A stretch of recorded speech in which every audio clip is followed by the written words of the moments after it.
a big crown in the back, and our naming crown was a little crown, and they were maroon with gray stripes, in the arms. And we went to Redlands, Pratt Sporting Goods. In Redlands, where my freshman coach, basketball coach, Don Leonard, used to work. Oh, he was part owner, and they had the jacket made there. And, Yeah, and then Rudy asked if you could wear them at the high school. I don't recall if they let us wear them at the high school or not. But anyway, and other things that we did,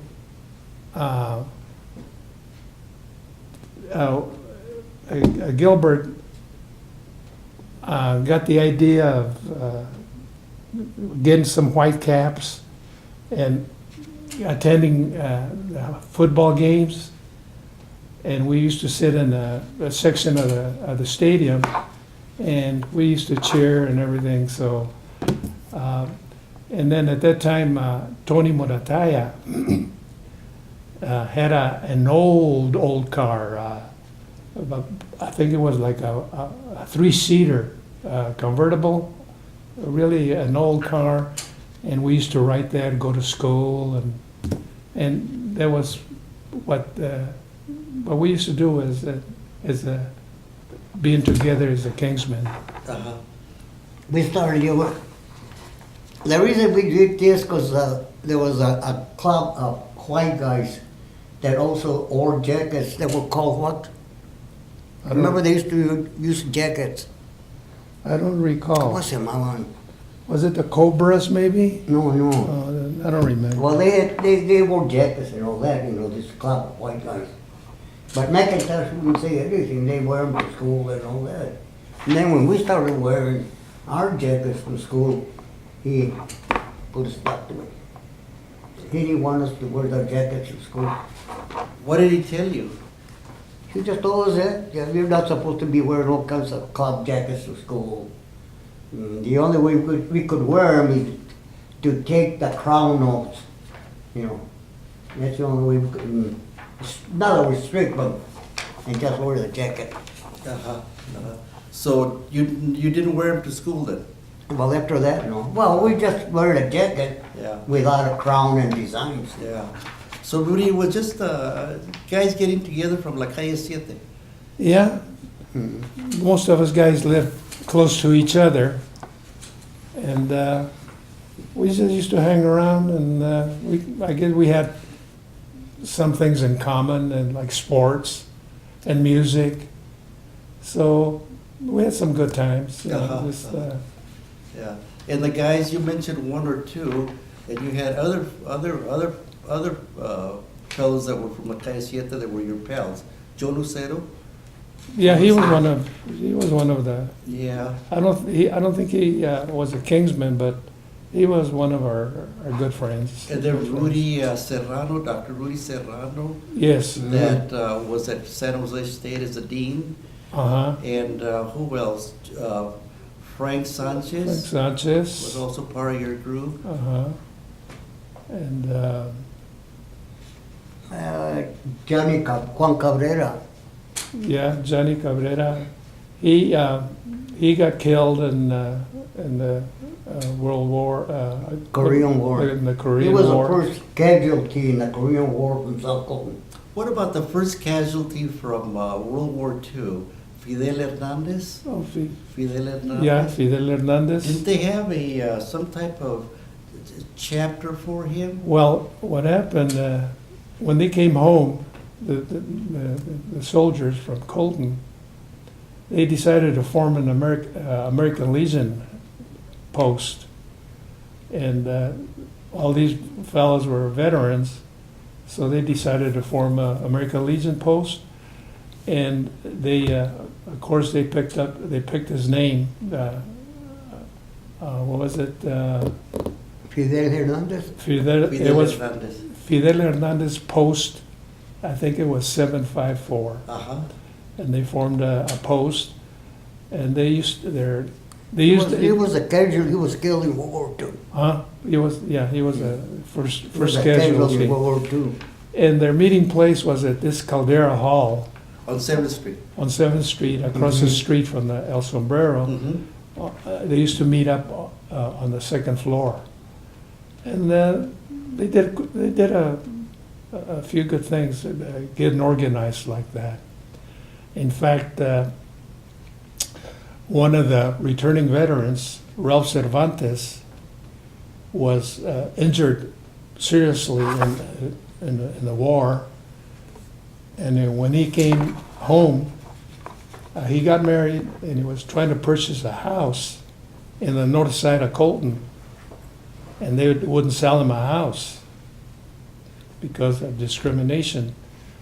So he contacted the Fidel Hernandez Post, and they went and fought for him.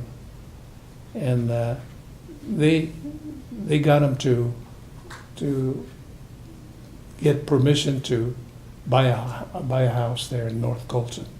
That was in, what year, 53 or so? Well, it was after the war. Okay. 45 was the end of the war, right? Right after the war was over. At that time, they wouldn't let no Mexicans leaving North Colton buy houses and all that. Yeah, it was a separate community from, in the railroads, the Southern Pacific Railroad Yeah. was a dividing line. It was. So anything of North Colton, you couldn't cross over. And I understand there was a curfew of 9 o'clock. No, I don't remember that. Yeah. No. Was there a curfew? A No. curfew? I don't know. I don't think And then so. all the Mexican Americans lived in South Colton, really. Okay. Yeah, And right. Rudy, I also understand that your brother had the same problem as Ralph Cervantes. That he could not purchase a house in North Colton. Right, and consequently, not being able to find a home in Colton, where he wanted to live, but there was nothing available. They bought a house in Loma Linda, Mm. Oh, Angel. Angel, Yeah, Angel. and one of my other brothers also. I don't know if it was because he couldn't find a home, but he also bought a home in Fontana. Oh, okay. Yeah, I don't know if it was because he couldn't find a home or because it was closer to work, Kaiser. At where he Kaiser. worked. Yeah, but definitely Angel just couldn't buy a house in North Colton. That was his main reason why he went to Loma Linda. And One of the protesters that was protesting against Ralph Cervantes to buy a house in North Colton where we wanted to was McIntosh, Donald McIntosh, the principal of Colton High School, because he lived right there. He lived in the same street, and he was one of the protesters, you know. So it was tough when you guys were growing up in South Colton. Yeah, and I understand your brother Angie, that bought a house in Loma Linda, was a World War II veteran, and he was very active in setting up the American Legion post of Fidel Hernandez. Yeah, he was. And he was very active in social issues, social justice issues in Colton. Also, my other brother Pascual. Oh, that's right. They used to work together. I mean, you know, with the Post and the other. I don't know if they're political or civic organizations, like the Trabajadores Unidos. And Okay. they used to belong to those organizations. Progresistas? Yeah. Okay. So both of them were pretty active. What about Congress of Community Clubs? I understand that they were also part of that. Yeah, they were. Yeah, Yeah. also. Yeah. Mhm. Yeah. You also want to mention that Rudy's brother, Pascual Oliva, was the first mayor of Colton. He was elected mayor of Colton for a couple of years, right? Yeah. What year was that, Rudy? Do you remember? Was it the early 60s? I'm not very good at remembering About the dates. 60s, What time? About what year? around the 60s. Yeah, he was elected mayor, and he was the first Mexican American mayor in Colton. Ah, in the 60s. Uh-huh. Well, you know, when Johnny Martinez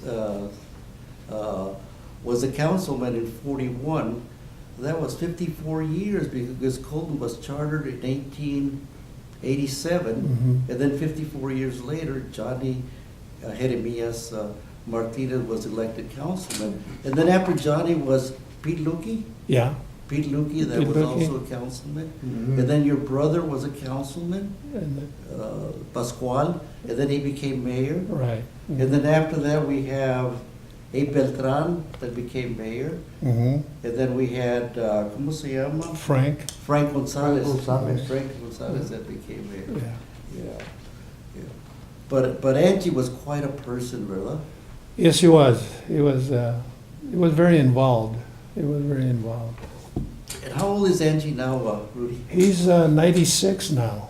And still lives in 96, still Yeah. lives in Loma Linda? Still lives in Loma Linda. It's the same house they bought when they moved from Colton. Uh-huh. Uh-huh. His, And, his other brother, Frank, he lives right there He lives in Frank. Frank lives in right there in Colton, and I forget what the name. Off of Rancho Avenue, Rancho and off C Street. oh, so he still lives there? Yeah. Yeah, he's about, how old is he? I think he's about 91, 92. Yeah.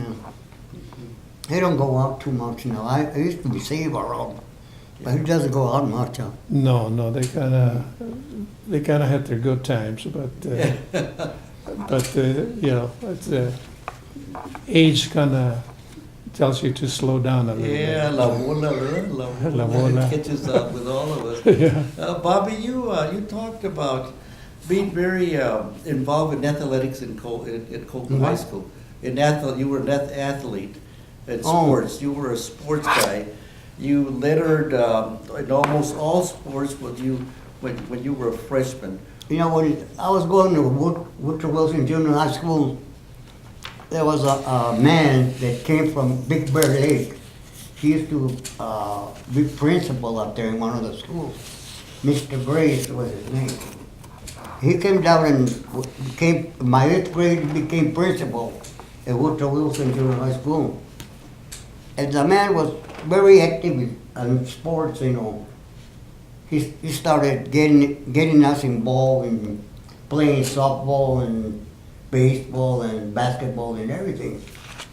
So the first thing, we made a softball, a football team where we played tag, you know. And he took us up to Big Bear to play school that he used to be up there, and we played up there, and we beat him. And then later on, he took us around other schools, and then one time he took us up to Alexandra High School in San Bernardino to play with us, that football game. We went up there and we played, we tied, you know, we were tied up after the game. Then later on, they came to Colton to play us, and we were the guys from Mount Vernon or Alexandra School. And they beat us down here at Colton. And then he also had a basketball, he made a basketball team. And he took us all over playing basketball to other schools and all that. And, At Colton High School, you lettered in what sports? well, when I entered high school, I earned letters in football, basketball, baseball, and track. I got 4 letters in my freshman year. And did you graduate from high school? No, I left Colton High School in 1951 Why? for the same reason, discrimination from Mr. McIntosh. He always put a lot of pressure on me, you know. And I said, I'm gonna get out of here. So I left and I joined the Army. Yeah. But you were also thinking of going to USC to play ball. What happened with that? Oh, this teacher, Miss Patricia Weiss, she used to tell me a lot, Mommy, you know, like she had a master's degree from the University of Southern California. Who was this? What was the name of the teacher? She was Dean of Girls in Colton High School, Okay. ¿Cómo se llamaba? Patricia Weiss, Okay. or Weiss or whatever. And she used to tell me, Bobby, you know, I think you got very potentials, you know, in football. If you stick around and all that, I'm pretty sure that I know people in USC. I'm pretty sure that I probably can get you a scholarship to go over there. And she probably could have, because remember Wayne Curley? Yeah, She got him over there. He played at USC, he did, huh? but he got hurt and his first year broke his leg and that was it. He couldn't play anymore. Yeah. So, ¿qué pasó? What happened that you decided not to go to USC? Who? You?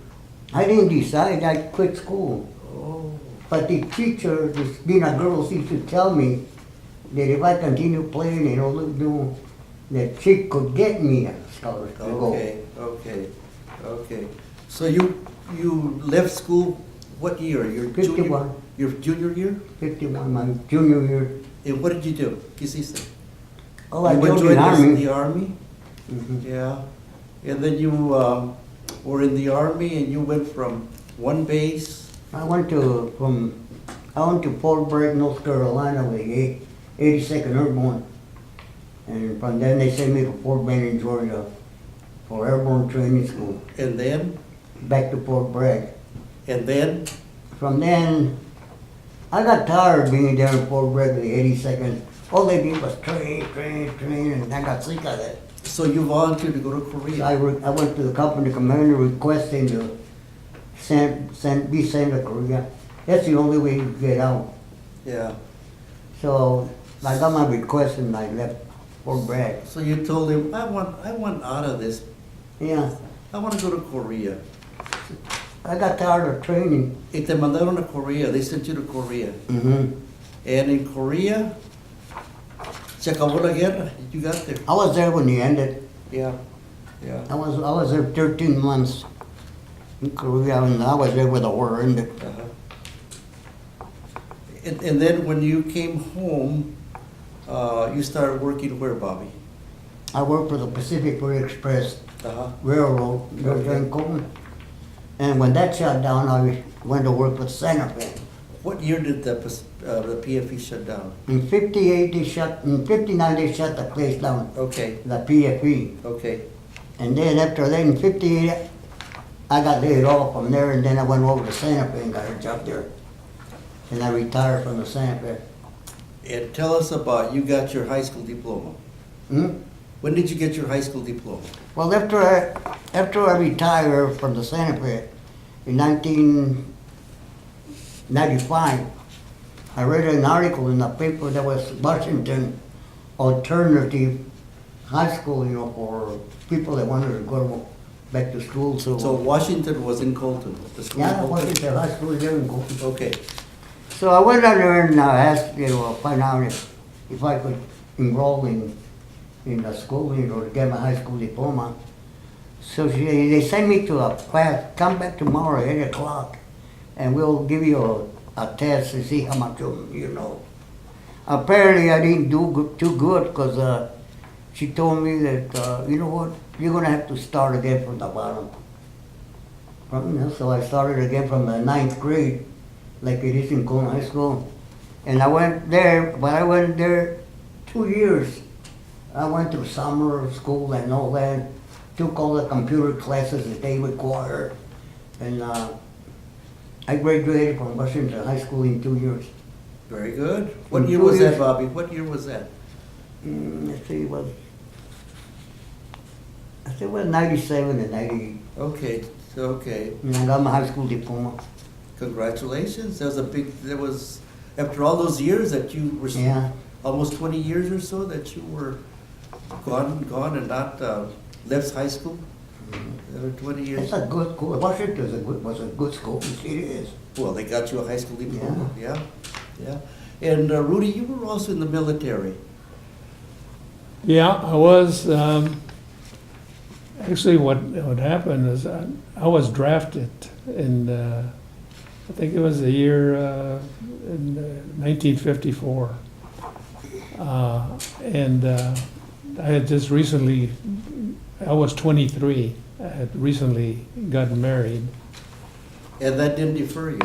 No, they, somehow or another, they must have made some kind of a mistake, because I was classified, before that, I was classified, I think it was 4F, which meant there was something wrong with me physically, even though there wasn't. So a lot of my friends got drafted, and they never called me. Till later on, when I was 23 years old and recently married, I got a notice that I was drafted. So I went in, and it was in '54, and luckily the Korean War had just ended, and I went to Fort Ord for basic training, and then I was sent to Colorado for mechanic school, and from there I was sent to Korea. I spent a year in Korea, but